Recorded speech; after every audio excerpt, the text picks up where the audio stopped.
guddoomiyihii gobolkaasi hiiraan ee maamulka maxkamadaha sheekh cabdiraxmaan ibraahim mucow ayaa sheegay in maamulka gobolkaasi ay taageeradooda kala noqdeen dowladda ku-meel gaarka ah khadka telefoonka ee magaalada beledweyne ayaa goor dhoweyd aan kula xiriiray guddoomiyaha falastiin axmed iimaan ayaa ugu horrayntiiba waxa ay weydiisay guddoomiyaha sababta ay go'aankaas u qaateen waa sabab badan waa la dhihi karaa laakiin xaqiiqatan dawladdu waa dawlad maxay ku fashilantay dee howlihii ay ummadda u haysay waxay ku dawladda heshiisiintii iyo nidaamkii iyo ku dhaqankii shareecada islaamka oo dadka markii hore aan ku raacnay oo aan kula ballannay waxba qaban weysay sidaa daraaddeed maadaama dawladdii ay aruursan tahay oo maanta ay si gaar wahayn dalkii wax u qabato soomaaliya maanta ay u baahan tahay dad maxay islaamkooda ku dabaqa oo dawladnimadooda iyo waxooda maxay maanta ka fikiri kara waxaan u qaadanay inaysan macnaha aysan maanta hawshaa ka bixi karin sidaa darteed waa go-aan ka soo baxay maamulkii gobolka markaan is aragnay oo aan hataa wargelinay odayaasha dhaqanka gobolka marka muxuu yahay tallaabada xigtay hadda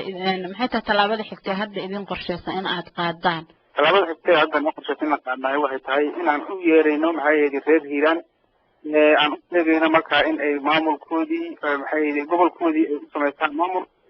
haddii dawladda islaamka oo hagaagsan oo dalkan maamulkiisa gacanta ku qabata la arko lagula dhaqmo haddii dalka dawlad laga waayana ay maamulkooda ku waardiyeystaan oo maxay ahayde gobolkooda uusan dambe uga dhex dhicin maxay ahayde maamullo dambe oo sirdara oo midba maalin dhinac loo jiiday una uga dhex dhicin taasaan rabnaa haddii ilaahay tallaabada xigta inaan ugu baaqnay waana u sheegnay reer hiiraan waa uga baaqnay idaacadahan ugu sheegnay waxaa jiray in maalmihii ugu dambeeyey ama toddobaadkii ugu dambeeyey oo kale ay jireen ciidamo Etoobiyaan oo gobolka marna soo galaya marna ka baxay ma la dhihi karaa arrintaas iyo arrintan ma jiraan wax xiriir oo ka dhaxeeya wallahi horta markii la yiraahdo maamulka hadda gobolka anaga oo anigu aan hadda madaxda ka ahay waxay ahaayeen maamulkii maxkamadihii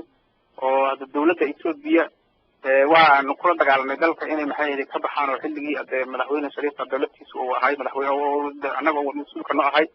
markii madaxweynaha laga dhigayna dawladda Itoobiya waa dalka ka baxday oo aan ku beernay oo dawladdii in nidaamkeedii la waafajiyo shareecada islaamiga iyo maxay tadbiiqeeda iyo maxay dadka heshiisiinteeda lagu nidaamiyo marka laba xiriirta hadda arrintaanu waa anigoo xamaran tigid dawladdan arkay iyo nidaamku sidii ku socotay iyo meesha wax u marayaan markaan arkay iyo sidii u socotay inay ka soo baxdayna anigu barnaamijkaa go-aankaa ka gaaro laakiin dawladda Itoobiya anigu aslanba sideedaba haba kama raalli ahayn inay dalka ay kusoo noqdaan markii horena ka bixitaankoodii hore anigu ma ogolayn waa tii aan kula dagaalamayo oo hadda inay dalka ka baxaan ogolaa marka arrintan waxa la dhihi karaa waxa soo dedejiyay soo galitaanka ciidamada Itoobiya ay soo galayaan in aad dawladdii ka baxdaan may arrinta waxa soo dedejiyay waxa waaye ciidamada Itoobiya dhowr jeer hadda ka hor soo galeen dalka oo ay meeshan kala beer ka yiraahdo yimaadeen oo dalka Soomaaliya gudihiisa ama gudaha gobolka Hiiraan ah dawladdana ka maanan bixin oo waxaan ka dhufteynay in dawladdu ay waxa nidaam u samayso oo ay kala nidaamiso anigu laakiin hadda 2 bilood aan xamar joogay oo aan u tagay inaan dawladda iyo sida nidaamka gobolkan oo ay isu waafaqi karaan aan dhindheynayo xaqiiqana markii ugu dambeysay waxaan soo go'aansaday inaan dawladdaasi aanan ka mid ahaan karin maamul anigu aan mas'uuliyadiisa aniga la weydiinayo ama ummad aniga mas'uuliyadeeda la weydiinayo inaysan ka mid ahaan karin ciidamadii Itoobiya ee soo galay gobolka hadda xaggee ku sugan yihiin ciidamada Itoobiya anigu maanta horta aadan mashquul u ahay laakiin aksarkooda waxaa igu maqaalaha inay gobolka ka wada baxeen oo ay gudaha dalka Itoobiya ku laabteen walow lay sheegaya in meelo ka mid ah wax yar ay ku dambeeyaan marka waxaa jira garabyo isku haya Soomaaliya haddii dawladdii aad ka baxdeen ma waxaad ku dhawaanaysaan oo aad xiriir la leedihiin kooxaha kale ee dawladda ka soo horjeeday sida xisbul islaam oo kale ama al-shabaab oo kale wax xiriir ma la sameeynaysan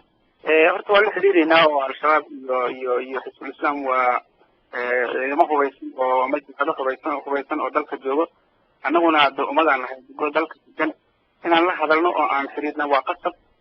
annaguna waxaan sidoo ka soo horjeedaa oo aan aad iyo aad uga soo horjeedaa markii dalkii dagaalkii qaaday oo adogayadu ama maxay Itoobiya kusoo duushay iyo wixii maalin kadib ummadda in dagaalka laga joojiyo marka muhiimadda ugu weyn oo anigu hadda aan maxay dawladda uga baxnay waxaaba ugu muhiimsanba